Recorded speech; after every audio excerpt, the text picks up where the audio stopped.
बिस्मिल्लाहिर्रहमानिर्रहीम, अस्सलाम वालेकुम। जैसा कि आप देख रहे हैं पुराने खाने नया अंदाज फूड पॉइंट, उम्मीद करती हूँ कि आप सब खैरियत से होंगे। आज हम अपने किचन में बनाने वाले हैं पाए, जो कि बहुत ही मज़ेदार और लेज़दार बनेंगे। तो चलते हैं अपनी रेसिपी की तरफ और देखते हैं कि इस मज़ेदार सी रेसिपी को बनाने के लिए हमें किन किन चीज़ों की ज़रूरत है। यहाँ पर मैंने 4 बकरे के पाए लिए हैं। इसकी जगह आप बड़े पाए भी यूज़ कर सकते हैं। तो इसको अच्छे तरीके से साफ़ करके मैंने रख लिया है।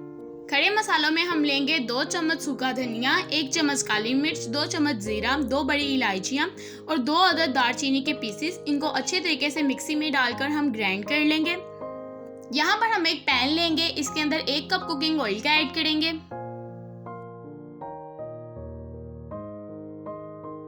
जैसे ही ऑयल थोड़ा सा गर्म होगा, एक बड़ा प्याज लेंगे और कटिंग करके इसके अंदर ऐड कर देंगे।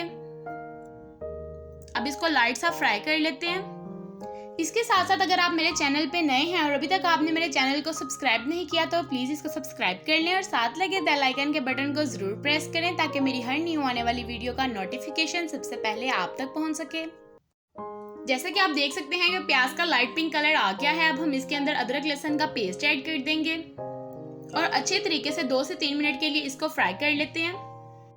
मसाले को हम जितने अच्छे तरीके से भूनेंगे, खाने में उसका टेस्ट उतना ही ज़बरदस्त आएगा। तो 2 से 3 मिनट फ्राई करने के बाद अब हम इसके अंदर ऐड कर देते हैं पाए और अच्छे तरीके से इसको मिक्स कर लेते हैं। आपने पाए की और भी बहुत सी रेसिपीज देखी होंगी, लेकिन अगर आप इस तरीके से बनाते हैं तो इंशाल्लाह सब आपकी तारीफ ज़रूर करेंगे और ये रेसिपी भी बहुत ज़्यादा अच्छी बनेगी। अब जो हमने मसाला ग्राइंड किया था इसके अंदर वो ऐड कर देंगे। खड़े मसालों से थोड़ी सी कुदरती खुशबू जो पाए की होती है वो ख़त्म हो जाती है। इसके अलावा इसका टेस्ट भी हांडी में बहुत ज़्यादा अच्छा आता है, तो ये ऐड करना बहुत ही ज़्यादा ज़रूरी है। 2 से 3 मिनट के लिए इसको भून लेते हैं। आधा चम्मच इसके अंदर नमक का ऐड करेंगे, आप हस्बे ज़रूरत इस्तेमाल करें। आधा चम्मच हम इसके अंदर हल्दी ऐड करेंगे। 1 चम्मच भर के हम इसके अंदर लाल मिर्च पाउडर ऐड करेंगे। अब हम इन सारी चीज़ों को अच्छे तरीके से मिक्स कर लेंगे। ज़्यादा बेहतर यही है कि हम इसमें यही मसाले ऐड करें। इस रेसिपी में बस हम इतने ही मसाले ऐड करेंगे। अगर आप खुद से कोई एडिशनल मसाला ऐड करना चाहते हैं तो वो आप कर सकते हैं, लेकिन बेस्ट टेस्ट के लिए बस यही काफ़ी है। आधा कप हम इसके अंदर दही का ऐड कर देंगे। दही ऐड करने के बाद 2 से 3 मिनट के लिए इसको अच्छे तरीके से भून लेंगे।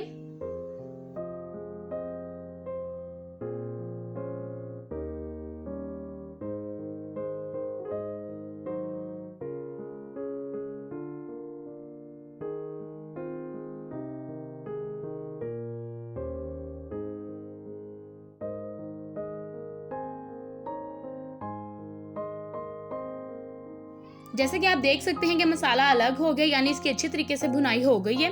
अब हम इसके अंदर 1.5 लीटर के करीब पानी ऐड कर देंगे। एक दफ़ा अच्छे तरीके से मिक्स करने के बाद इसको 2 से ढाई घंटे के लिए लो फ्लेम पे पकने के लिए छोड़ देंगे। अगर आपने इसको प्रेशर में बनाना है तो सिर्फ 35 मिनट के लिए आप प्रेशर लगाएंगे। तो अल्हम्दुलिल्लाह 2.5 घंटे हो चुके हैं।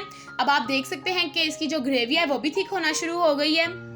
अपने हिसाब से जितनी आपने इसकी ग्रेवी रखनी है उस हिसाब से आप इसका पानी ड्राई करें।